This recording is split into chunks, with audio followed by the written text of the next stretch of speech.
On your ascent to greatness, you're inevitably going to encounter some difficulty. You're going to have times where you feel like it's not worth it. Why do I even bother doing this thing? I'm putting all this time and effort into it and it feels like I'm not getting anything out of it.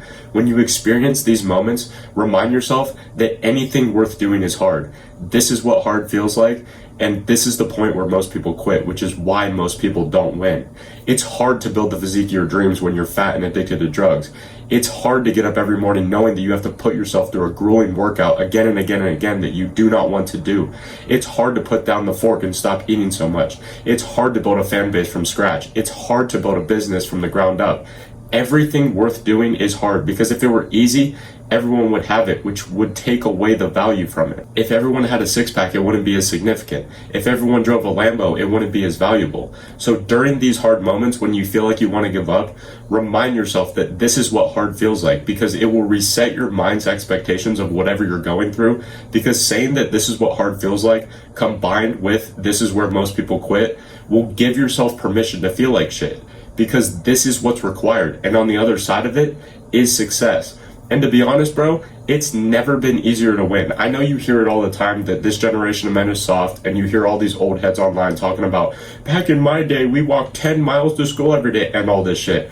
But it's truly never been easier to become successful because most of the pain that people experience is in their own minds, which is why most people quit. It comes down to identifying the difference between physical and emotional burnout. Physical burnout, for example, is if I've been recording for a couple hours straight, I'll watch it back, and over time, I'll notice a drop off in a few different things. I'll begin to talk slower, the tone in my voice becomes a bit more monotone. I don't have like that fire in my speech. My posture begins to get worse, and all these things, which are quantifiable, which is good because we can visibly notice them. But emotional burnout is a bit different and is where most people fall into, because someone will say something negative to them and they'll let it affect their actions and they'll be completely bogged down by it. When I was younger, I used to get bullied a lot, and because of that, I would act in a certain way around these people in the hopes that they would like me and stop bullying me.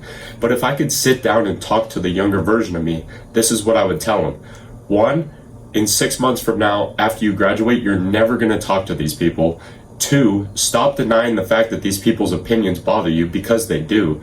And 3, what if they're right? Instead of denying it, what if what they're saying about you is true? And if you look back at the pictures of me in high school, the shit that they used to make fun of me for, it was true. So once you can accept that, rather than trying to play their game of constantly denying it and trying to fight back with your words or how you act, you then will no longer be affected by it emotionally. And you can just look at them and be like, you're right. And once you do that, you can start taking action towards improving yourself in those areas. And it all starts with admitting everything is your fault. If you're fat, your fault. If you're broke, your fault. If women don't want to talk to you, your fault. Once you stop blaming other people and external factors for the bad shit in your life, you immediately become fully in control of your life, and you can start taking the steps towards improving yourself in those areas.